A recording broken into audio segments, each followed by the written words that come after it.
সবাই কেমন আছো? আমি তো বেশ ভালোই আছি। তো এই দেখো, আমরা সবাই মিলে চলে যাচ্ছি চড়ক দেখতে। তো এই যে আমার হাজবেন্ডের সাথে চড়ক মেলায় এসেছি।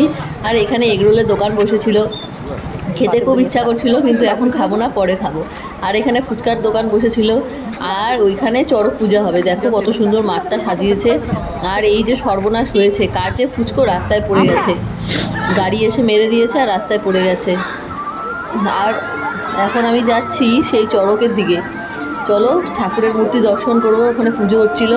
আর এই যে মায়ের মূর্তি, একদিকে শিব একদিকে পার্বতী। তো চড়ক হচ্ছে গ্রামে গঞ্জে সব থেকে জাগ্রত একটা পূজা। নীল পূজা থেকে শুরু হয় এই পূজা। তো অনেক তন্ত্র সাধনার পরে এই পূজা থেকে সিদ্ধি লাভ করে মানুষ। তো এখানে দেখো সবার পুজো হচ্ছিল, এখানে কবুতর ছিল। আর আমরা এখানে দোকানে চলে এসেছি বাতাসা নিতে, বাতাসা ধূপকাঠি এইসব নিতে। সাথে একটু কোল্ড ড্রিঙ্কস খেয়ে নিলাম। আর এখানে কয়টা চকলেট খেয়ে নিলাম। আর এই দেখো ধূপকাঠি, বাতাসা, মোম। আর এই জায়গাটায় কত কাঠের দোকান বসেছিল। আর এখানে চড়ক হবে। আর আমরা ধূপকাঠি, মোম, বাতাসা দিয়ে দিলাম। এখন আমি প্রণাম করে নিচ্ছি। দেখো ভগবানকে প্রণাম করে নিচ্ছি। তো এইভাবেই তাকে প্রণাম করতে হয়, তো এইভাবে প্রণাম করে নিচ্ছি। আর এখন আমরা চলে যাব আবার জিনিস কিনতে। তো এই জিনিসগুলো দেখছিলাম অনেক দাম চাচ্ছে, 130 টাকা করে দাম চাচ্ছে।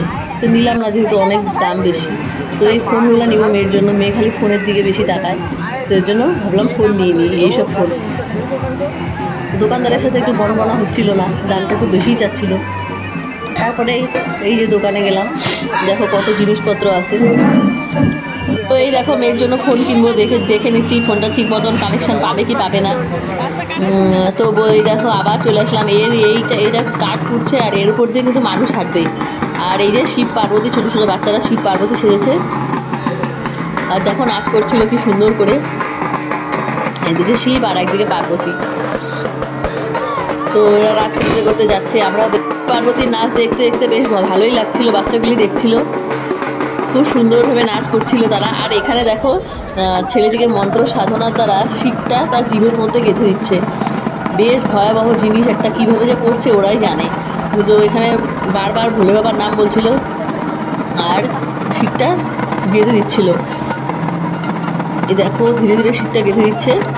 আর শিখের মাথায় যে কী দিল সেটা আমি জানলাম না, কিন্তু একটা কিছু দিয়ে দিচ্ছে আর মন্ত্র পড়ছে।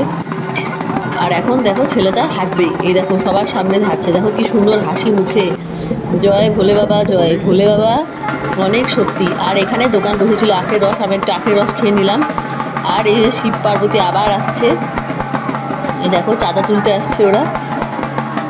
আর ওই ছেলেটাকে দেখো ওইভাবেই কি সুন্দর হাসি মুখে হেসে হেসে চলে যাচ্ছে, একটুকু ভয় নেই, একটুকু কষ্ট নেই। আর এই ছেলেটাকে দেখো দুই পাশে দুটো শিক গেড়েছে, পুরা শরীর দিয়ে যেন শিক দিয়ে রক্ত বেরোচ্ছে, তবুও তার মুখে কষ্ট নেই, যেন হাসি হেসে যাচ্ছে, কথা বলছে, মানে কোনো ব্যাপারই না তাদের কাছে। দেখো ভোলে বাবা কি জয়, ভোলে বাবা কি জয়, সবাই এখানে নাড়া দিচ্ছে।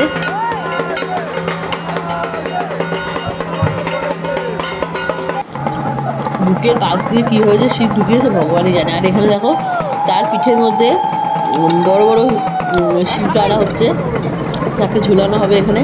আর এই দেখো ছেলেদিকে শিব গাড়া হয়ে গেল।